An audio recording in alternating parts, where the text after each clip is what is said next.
जंगल अपने आप में एक धड़कन है। यहाँ हर पेड़, हर पत्ता, हर सांस एक कहानी सुनाता है।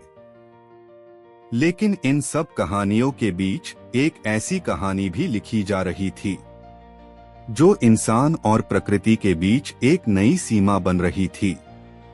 हमारी दुनिया फैक्ट्स, चार्ट्स और डेटा से भरी पड़ी है, और इसी डेटा को समझने की कोशिश करता हुआ एक अकेला रिसर्चर रोज सुबह अपनी दुनिया से निकलकर जंगल की खामोशी में घुल जाता। उसके हाथ में नोटबुक होती, दिल में सवाल और आंखों में वो जुनून जो सिर्फ उन्हीं लॉगऑन में होता है, जो नेचर की भाषा को सच में समझना चाहते हैं। जब वो हाथियों के फुटप्रिंट्स का पीछा करता, जंगल जैसे उससे अपना राज बताता।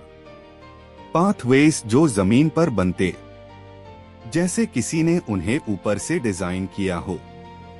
हर मोड़, हर रास्ता हाथियों की स्मृति, उनकी कहानियों का रिकॉर्ड होता। वो सोचता, ये रास्ते बता क्या रहे हैं?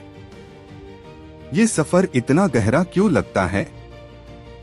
मैं क्या खोज रहा हूं और क्या मुझ तक पहुंचने की कोशिश कर रहा है? एक सुबह जब धूप हल्की थी और हवा में ठंडी सी नामी थी, कुछ ऐसा हुआ जो उसकी जिंदगी बदल गया। एक छोटा सा हाथी अकेला, डर से थरथरता हुआ उसके सामने आ खड़ा हुआ। रिसर्चर ने नोटबुक बैंड की, अपने सारे डेटा, सारे क्वेश्चंस एक पल के लिए भूल गया। उसने सिर्फ हाथ बढ़ाया और हाथी ने अपनी सारी कमजोरी, सारी उम्मीद उस हाथ में रख दी। उस पल जंगल ने एक नया रिश्ता पैदा होता देखा, इंसान और प्रकृति का वो रिश्ता जिसमें ना शब्द थे, ना भाषा, सिर्फ समझना था, सिर्फ महसूस करना था। दिन बीता, रात आई और एक नए सफर की शुरुआत हुई।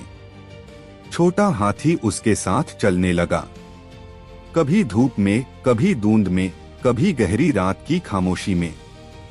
और रिसर्चर ने समझा, हाथी मंजिल नहीं, टीचर था। हाथियों का झुंड, उनके कदमों की आवाज, जमीन का हिलना, सब जैसे एक गीत था, एक रिदम जो हमेशा से वहां थी, बस कोई सुन नहीं रहा था। एक दिन जब वो अनग्लोइंग इंटरकनेक्टेड पाथवेज पार खड़ा था, उसने महसूस किया कि जंगल भी एक बॉडी है। उसकी नसें, उसके रिश्ते, सब हाथियों के साथ जुड़ हुआ। वो समझ गया, हाथी रास्ता नहीं चलते, वो रास्ते बनते हैं, नेचर को शेप देते हैं, फॉरेस्ट को जिंदा रखते हैं। और जब उसने उन्हें दूर तक जाते देखा, पहाड़ों के बीच, धूप और धुंध के बीच, उससे पता चला कि दुनिया में कुछ रिश्ते साइंटिफिक नहीं होते, स्पिरिचुअल होते हैं। टाइम के साथ वो उनका हिस्सा बन गया। उनके बीच खड़ा होता, उनका ऑब्जर्वेशन करता, कभी डिस्टेंस से, कभी बिल्कुल करीब से, कभी सर्वाइवल के दौर में, कभी इनोसेंस के पाल में।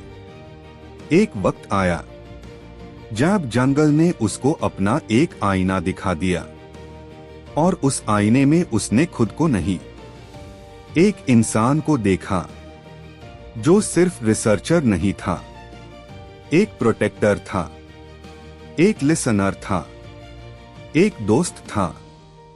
उस पल जंगल ने एक नया नाम दिया, द एलिफेंट विस्परर।